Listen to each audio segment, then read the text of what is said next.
পবিত্র কালাম কি উপেক্ষা করে রব্বে কারীম আল্লাহ তার পবিত্র ভাষা দিয়ে তার হাবিবকে ডাক দিয়ে বলেন যালিকাল কিতাবু লা রাইবা ফি।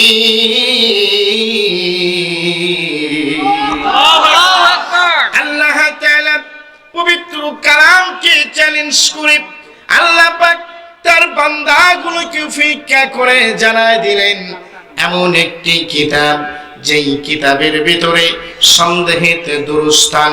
এই কিতাবের ভিতরে আল্লাহ বলেন সন্দেহের অবকাশ পর্যন্ত আমি আল্লাহ রাখি না। সেই মালিক ডাক দিয়ে বলেন আমার আপনার নবী যখন মসজিদের নববীর ভিতরে এই কোরআনুল কারীম দাঁড়ায়া দাঁড়ায়া নফল নামাজের ভিতরে তেলাওয়াত করতেন, আল্লাহর হাবিব কোরআনুল কারীম তেলাওয়াত করতেন। এই তেলাওয়াত শোনার জন্য মসজিদের নববীর বেড়ার সাইডে অথবা দেওয়ালের ভিতর দিয়ে কান বেজে দিয়ে আবু জেহেল উতবা সাহেবা এরা কোরআনুল কারীম শুনতো। কে কে কোরআন শুনতো? আবু জেহেল উতবা সাহেবা এরা মুসলমান ছিল, হ্যাঁ, ইন্টারন্যাশনাল কাফের ছিল। তারপরও মুহাম্মদ সাল্লাল্লাহু আলাইহি ওয়াসাল্লাম যখন কোরআনুল কারীম দাঁড়ায়া দাঁড়ায়া নফল ইবাদতের মাঝখানে যখন তেলাওয়াত করতেন গভীর রাত্রিতে, ওই রাত্রিতে কাফেরেরা চাদর এরকম মুড়ি দিয়ে মুখগুলো বেঁধে দেওয়ালের সাথে মসজিদের নববীর দেওয়ালের সাথে কান বেঁধে দিয়ে তারা তেলাওয়াত শুনতেন। সুবহানাল্লাহ। আমার ভাইরা, আমার বন্ধুগণ, এবার শুনতে শুনতে ওদের এত মজা লাগে, এত ভালো লাগে। মুসলমানদের যখন আজানের রক্ত এসে যায়, এরা আজানের সময় এরা তাড়াহুড়া করে একসঙ্গে তিনজনে তিন দিকে দৌড় দিছে যে এখন তো মুসলমান ঢুকবে, আর যদি আমাদেরকে দেখে ফেলে, মুসলমানেরা যদি আমাদেরকে দেখে আর এই কথাগুলো যদি আমাদের কর্মীদের মাঝে যদি বন্টন করে দেয়, তাহলে আমাদের নেতাগিরি ছুটে দিবে।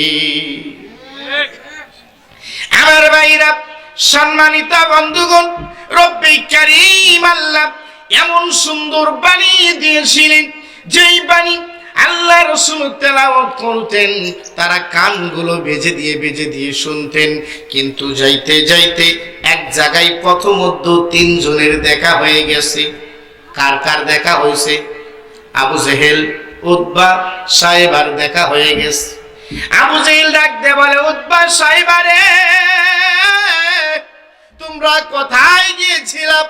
বলে মুহাম্মদ সারাটা দিন ওর গীবত গায়, কিন্তু রাতের বেলা দাঁড়ায়া দাঁড়ায়া কি যেন তেলাওয়াত করে, এত মধুর লাগে, শুনতে শুনতে রাত্রিটা হয়ে যাচ্ছে, এরপরও মনে হয় একটু সময় শুনি।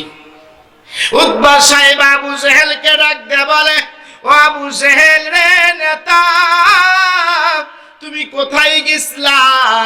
বলে আমারও তো ওই ভীমরতি ধরেছে, সারাদিন ওর শত্রুতা করি, কিন্তু রাতের বেলা চাদর মুড়ি দিয়ে ওর তেলাওয়াত শোনার জন্য মসজিদের নববীতে কান বেঁধে দিয়ে শুনতেই থাকি। এত মধুর লাগে, এত ভালো লাগে। এবার আবু জেহেল বললেন উতবা সাহেবা রে, যতই মজা লাগুক না কেন, আগামী কাল থেকে মুহাম্মাদের তেলাওয়াত শুনতে আসা যাবে না। এবার পরের দিন আবার রাত্রি হয়ে গেছে, পরের দিন রাত্রি হয়ে গেল। আবার উতবা মনে মনে চিন্তা করে সাহেবা যাবে না, আবু জেহেল যাবে না, আমি একাই একটু খানিক শুনে চলে আসবো। সাহেবা মনে করে ওরা দুইজন যাবে না, আমি একটু খানিক শুনবো। আবু জেহেল বলে আমি ওদের লিডার, ওদেরকে নিষেধ করেছি, ওরা যাবে না, আমি চুপিয়ে খানিক একটু শুনে আমি চলে আসবো। এই কথা মনে করিয়া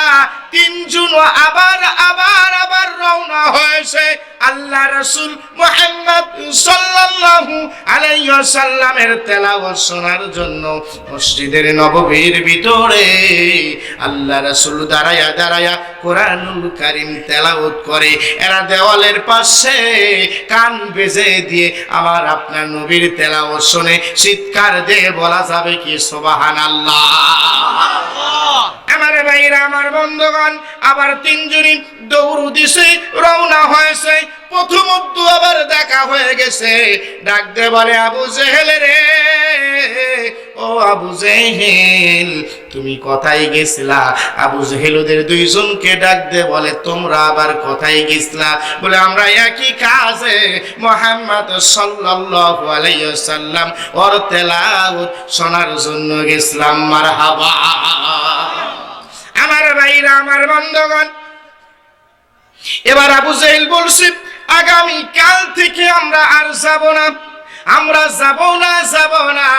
আমার ভাইরা, ভাটকান্দি মুসলমান ভাইদেরকে বলি, ও মুসলমানেরা রে, আবু জেহেল, উতবা, সাইবা এদের চাইতেও তোমরা কি বেশি নিচে নেমে গেছো?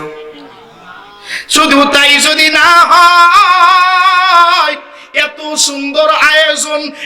সুন্দর আয়োজন করেছে, ও ভাটকান্তি মুসলমানেরা, তোমরা এখনো মিরাজিল জান্নাতের বাগানের ভিতরে তোমরা কেন আসতে পারলে না? তাহলে মনে হয় এদের চাইতেও তোমরা নিকৃষ্ট। আমার ভাইরা, আমার বন্ধুগণ, এখানে আসতে পেরে, বসতে পেরে খুশি না বেজার? আল্লাহ পাক পবিত্র কালামুল্লাহর ভিতরে বলেন, আমার বান্দারা, তোমরা খুশি হইছো না বেজার হইছো? তোমাদের লাভ হইছে না লস হইছে? কোরআনের দিকে তাকাও রে মুসলমান। আমি এই কোরআনুল কারীমের ভিতরে সুন্দর করে জানাই দিয়েছি, ওয়াজআলনা নাওমাকুম সুবাতাও ওয়াজআলনা লিবাসা।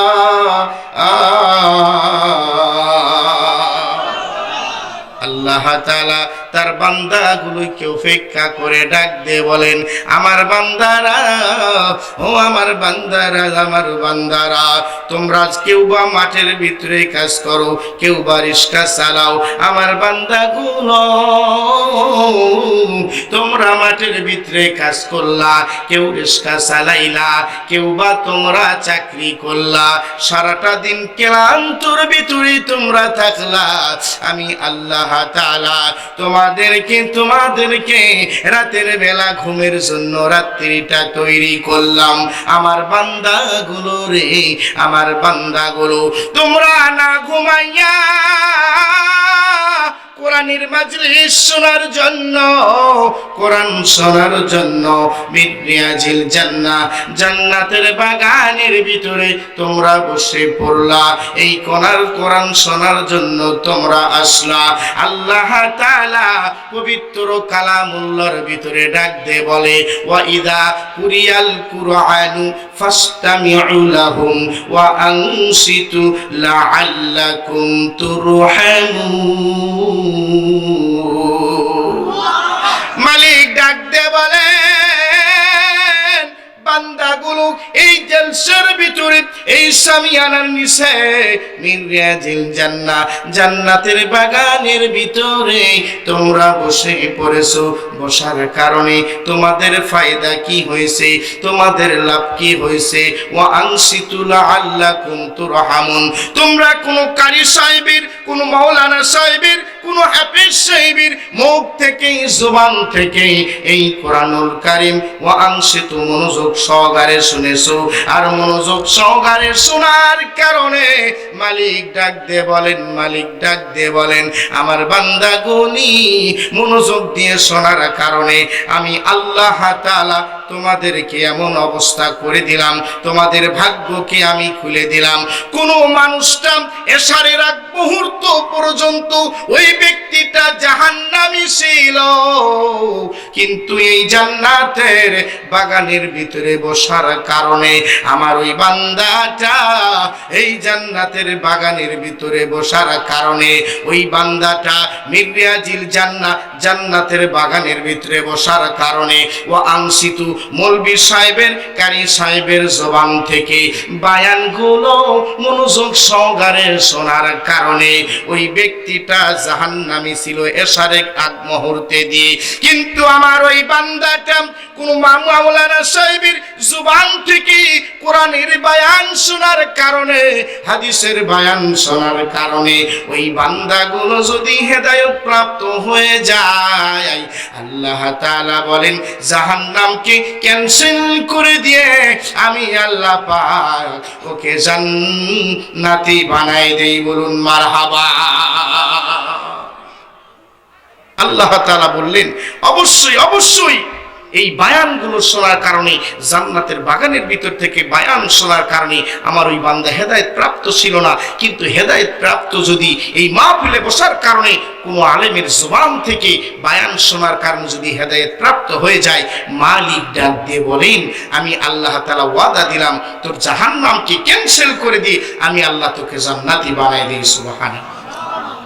আমার ভাইরা, আমার বন্ধুগণ, আল্লাহ পাক শুধু এটি দিয়েই ক্ষান্ত হয় নাই। আল্লাহ তাআলা বলেন আমি আল্লাহ রাব্বুল আলামিন কোন মানুষের সংসারের ভিতরে অভাব অনাটন আছে, আমি মালিক ঘোষণা করলাম ওই মানুষটা যদি আমার ওই বান্দাটা হেদায়েত প্রাপ্ত হয়ে যায়, আমি আল্লাহ রাব্বুল আলামিন সংসারের ভিতরে অভাব অনাটন গুলো দূর করে দেই। সুবহানাল্লাহ। শুধু তাই নয়, আল্লাহ তাআলা ডাক দিয়ে বলেন আমার বান্দাগুলো দুনিয়াতে আমি কাউকে দুটি ছেলে সন্তান দিয়ে খুশি করি, কাউকে দুটি মেয়ে সন্তান দিয়ে খুশি করি, কাউরে 4টা দেই, কাউরে 1টা দেই, কাউরে 5টা দেই, কাউরে 6টা দেই।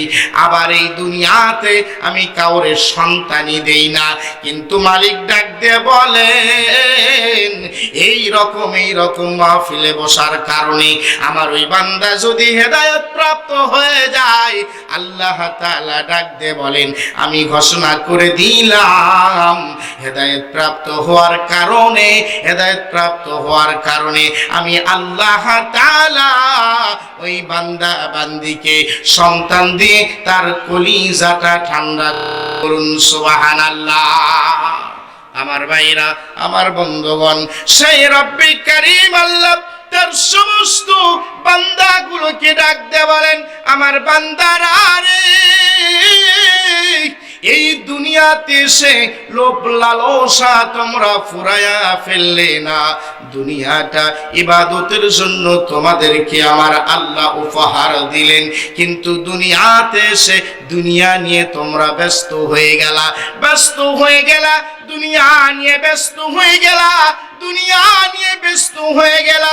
আমার ভাইরা, আমার বন্ধুগণ, এই জন্য আমি আপনাদেরকে বলতে চাই রে ভাই, স্বল্প সময়ের দুনিয়া কখন কোন সময় জানি ফুরে যাবে।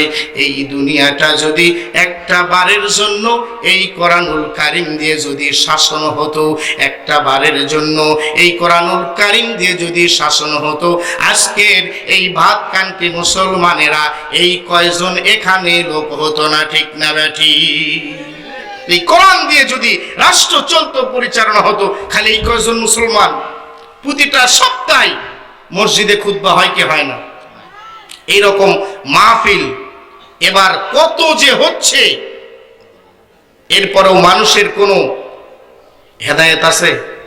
কোনোই হেদায়েত নাই। আর যদি আজকে এই এলাকার যে থানা, এই থানার ভিতরে যদি খবর দেওয়া যেত, আর থানা থেকে দুটো পুলিশ যদি বিকালবেলা আমাদের এই এলাকার ভিতরে যদি ঘোরন দিত, বিকালবেলা, কখন?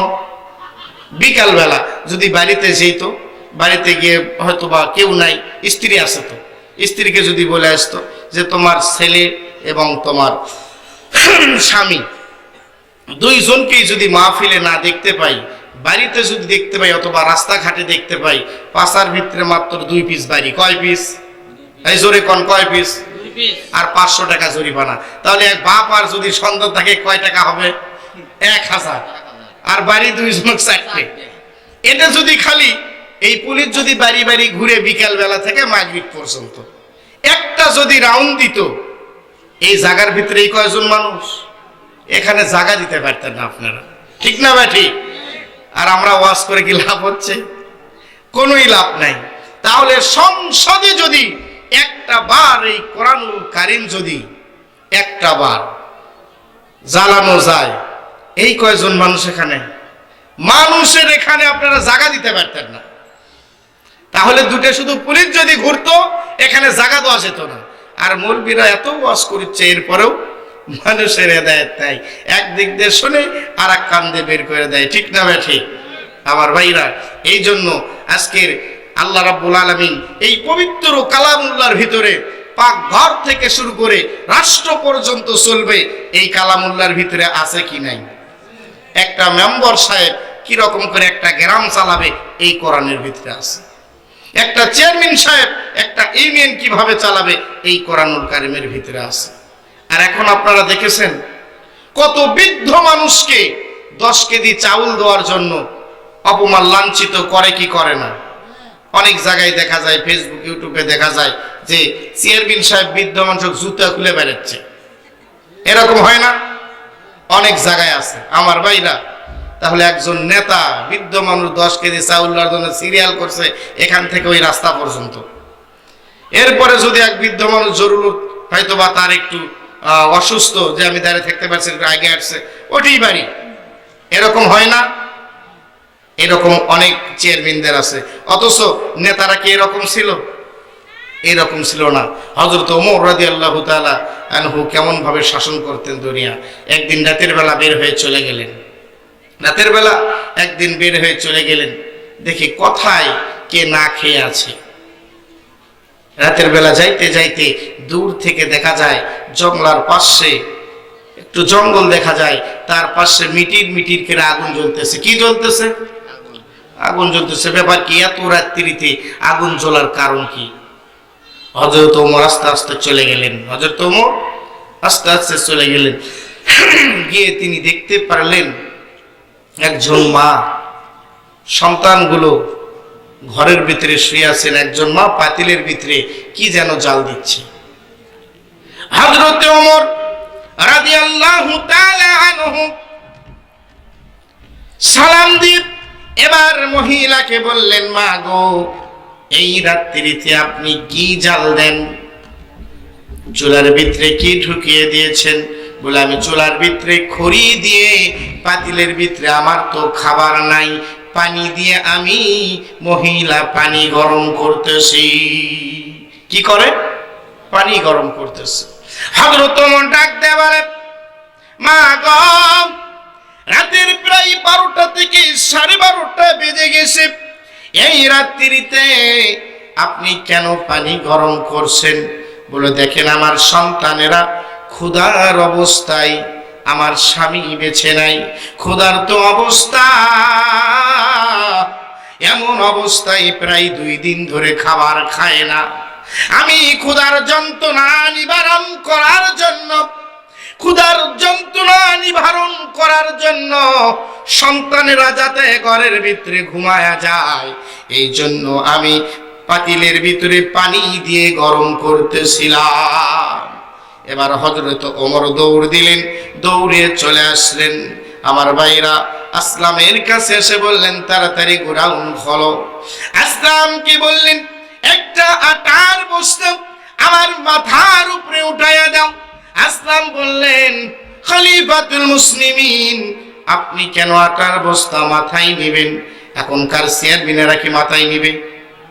আমার ভাইরা, আমার বন্ধুগণ, এই অর্ধ পৃথিবীর খলিফা হযরত ওমর মাথার উপরে আটার বস্তা নিলেন। এবার দৌড়ায়া দৌড়ায়া চলে আসলেন। এবার এই মাকে ডাক দিয়ে বললেন, মা গো, আপনি ঘরের ভিতরে যান, আমি একটু পরে আপনারে আমি ডাক দিচ্ছি। হযরতে ওমর নিজের হাত দিয়ে রুটিগুলো, আটাগুলো খামির করলেন। এরপর হযরতে ওমর আটাগুলো খামির করিয়া তিনি রুটি বানায়া ডাক দিলেন, মা গো বের হয়ে আসুন। এবার বের হয়ে আসলেন, এরপরে বলছেন, মা আমি কিছু রুটি বানাইছি, সন্তানগুলিকে ডাক দেন আর সন্তানগুলিকে রুটি একটু খাওয়ায় দেন, নিজেও খান। আর এই রুটিগুলো আটাগুলো যদি ফুরে যায় আমি তার আগ মুহূর্ত দিয়ে আপনার খবর নিব।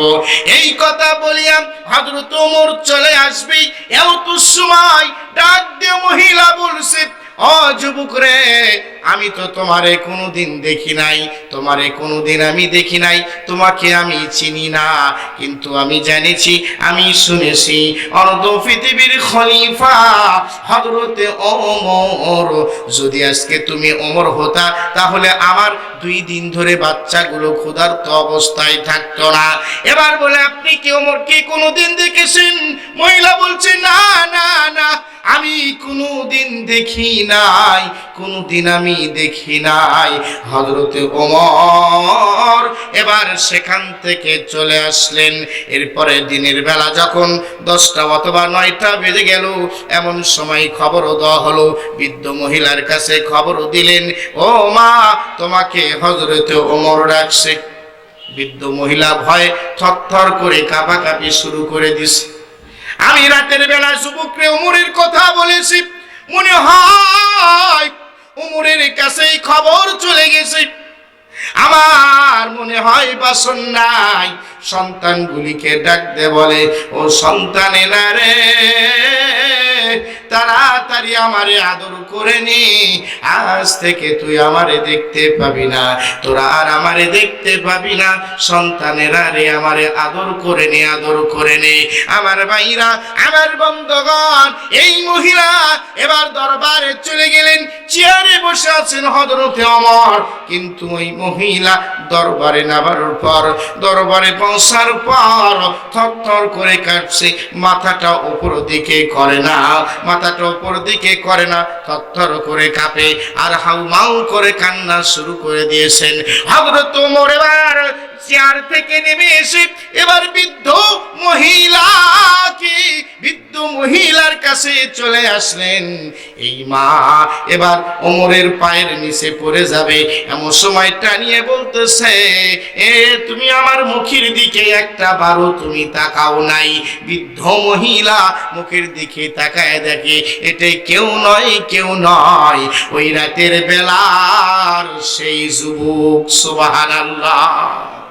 এবার হযরতে ওমর গায়ের ভিতরে, তার গলার ভিতরে সবুজ রঙের একটা চাদর ছিল। এই চাদরটা বৃদ্ধ মহিলার হাতে দিলেন। বৃদ্ধ মহিলার হাতে দিয়ে বলছে, মা গো, ও মা, এই রুমালটা আমার গায়ের ভিতরে দেন, আর এই পুরো দরবার আমারে শেষরান, আমার এই পুরো দরবারটা শেষরান। এবার ডাক দিয়ে বলে, বাবা রে, আমি তোরে কেন শেষ চাইব? বলে, আমি তোমারে খবর নিতে পারি নাই, আমি তোমাকে বড় কষ্ট দিয়েছি, আমি তোমাকে বড় কষ্ট দিয়ে ফেলেছি, আমি তোমাকে বড় কষ্ট দিয়েছি। আমাকে আমার গলার ভিতরে রুমালটা ঢুকিয়ে দাও আর পুরো দরবার ঘোরাও। মা গো, হাসরের ময়দানে ওই কঠিন বিপদের মুহূর্তে আপনি আমারে সেই দিন আল্লাহর কাঠ ঘোড়াই দাঁড় করবেন না। আমার ভাইরা, আমার বন্ধুগণ, এই কোরআন দিয়ে যদি এই দেশটা চলতো, এই দেশটা যদি কোরআন দিয়ে চলে, এই দেশটা যদি কোরআন দিয়ে চলাইতে পারেন, আল্লাহি, আল্লাহর কসম করে বলি, ওমরের মতো আমাদের নেতাদের এই অবস্থা হবে। এখনকার নেতার মতো হবে না, এখনকার নেতার মতো হবে না। আমার ভাইরা, আমার বন্ধুগণ, এই কোরআন দিয়ে যদি দেশটা চালান, কোরআন দিয়ে দেশটা যদি চালান, আল্লাহি, আল্লাহর কসম করে বলি, এই দেশটা শান্ত হয়ে যাবে। মাহফিলের মাঝখানে এই কয়টা লোক বসবে না, মাহফিল মানুষ দিয়ে ভরপুর হয়ে যাবে। মানুষগুলো কোরআনের পাগল হয়ে যাবে, মানুষগুলো ইসলাম বুঝবে, মানুষগুলো সত্য বুঝবে। মানুষের আল কেটে বেশি করে কেটে নেবে না, মানুষের সঙ্গে অত্যাচার করবে না, মানুষকে গালিগালাজ দিবে না, মানুষগুলো ধোঁকাবাজ হবে না। এই কথাটুকুন আমার আল্লাহ পাক এই কালামুল্লাহর ভিতরে রেখে দিয়েছে। এই জন্য এই কোরআনুল কারীম, এই কোরআনুল কারীম, এই কোরআনুল কারীম যদি আমি আপনি একটা বার মেনে নেই, সংসদে একটা বার যদি পাশ করতে পারি, আজকের এই মাহফিলটা ভরে যেত, মাহফিলের ভিতরে মানুষজন আটতো না। এই কোরআন দিয়ে যদি আমরা দেশটা যদি চালাইতাম। আমার ভাইরা, আমার বন্ধুগণ, আমাকে সময় দেওয়া হচ্ছে 1 ঘন্টা, আমার আর স্বল্প সময় আছে, ঠিক না ভাইজান? আমার স্বল্প সময় দেওয়া হয়েছে, আমি একটা বাস্তব একটা ঘটনা বলে আপনাদের মাঝখান থেকে বিদায় নেব।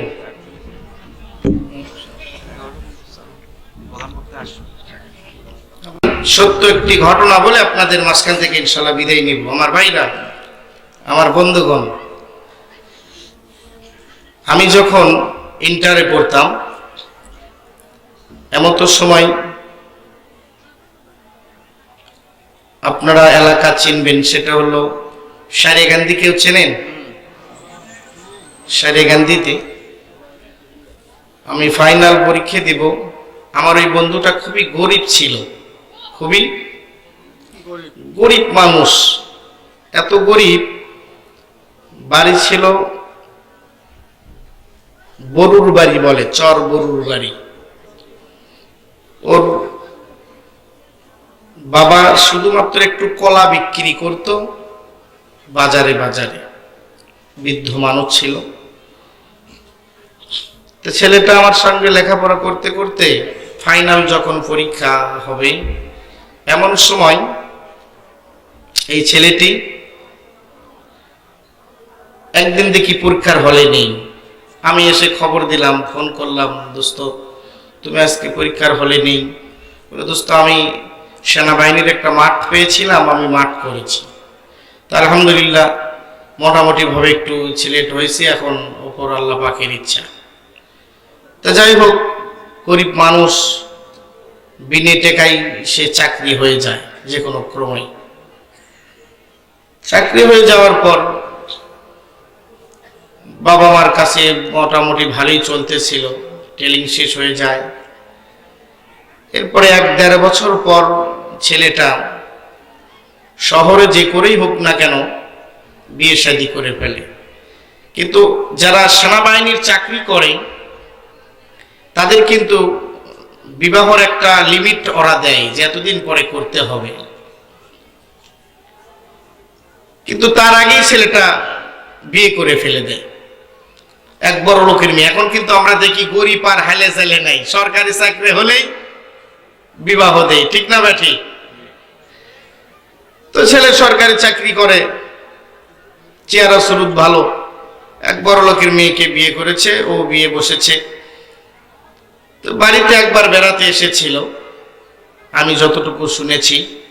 বাড়িতে বেড়াতে আসার পর বাড়ি থেকে বেরিয়ে গেছে, যাওয়ার পর ও বলেছে তোমার গ্রামের বাড়িতে জীবনে আর কোনোদিন যাইবা না, তুমি যদি যাও তোমার চাকরি খাবো, তোমার মা বাবার সঙ্গে যদি সম্পর্ক করো তোমার তালাকও দিব।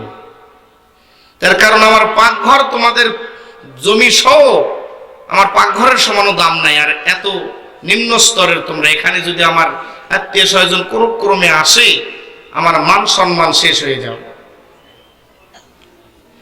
আমার ভাইরা, বাস্তব একটি ঘটনা, কোরআনের ভিতরেও নাই, হাদিসের ভিতরেও ঘটনাটি নাই। আমার নিজের থেকে আমি ঘটনাটি বাস্তব ঘটনা বলছি। এই সন্তান তিনি বলেন আমাকে বাড়িতে আসতে দেওয়া হয় না। মা বৃদ্ধ মানুষ ছিল, বাবাও বৃদ্ধ মানুষ ছিল, এমনকি বাড়ির ভিতরে যোগাযোগ পর্যন্ত করতে দেয় নাই। আমার ভাইরা, আমার বন্ধুগণ, এবার বাড়িতে তো বাবা মার মোবাইল ছিল না, আশেপাশে হয়তো বা তার নাম্বার ছিল না। এইরকম ঘটনা হবে বিদায় এই একটা নজির করে গেল।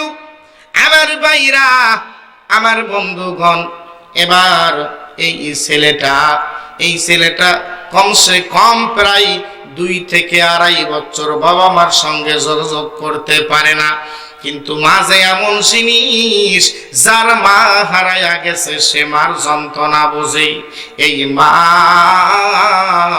একটাই মাত্র সন্তান, টেনশনে আরো রোগী হয়ে গেছে। আমার ভাইরা বারবার মানুষের দ্বারা খবর দেয়, আমার সন্তানের সঙ্গে যদি দেখা হয়ে যায়, আমার সন্তানকে বলবা ওর মা বড় অসুস্থ, একটু যেন যোগাযোগ করে অথবা বাড়িতে এসে একবারের জন্য দেখে যায়। এই সন্তান যোগাযোগ করতে পারে না, সন্তানটা আর বইয়ের ভয়ে বাড়িতে আসতে পারে না। আমার ভাইরা, আমার বন্ধুগণ, এবার এই সন্তানের কাছে বারবার খবর চাই, বারবার খবর চাই। এবারে ডাক দিয়ে বলে, বারবার খবর যাই মা বড় অসুস্থ। একদিন চিন্তা করেছে আমি আর থাকবো না, প্রায় 2 বছর হয়ে গেল। বাড়ি আসার জন্য রওনা হয়েছে, গভীর রাত্রি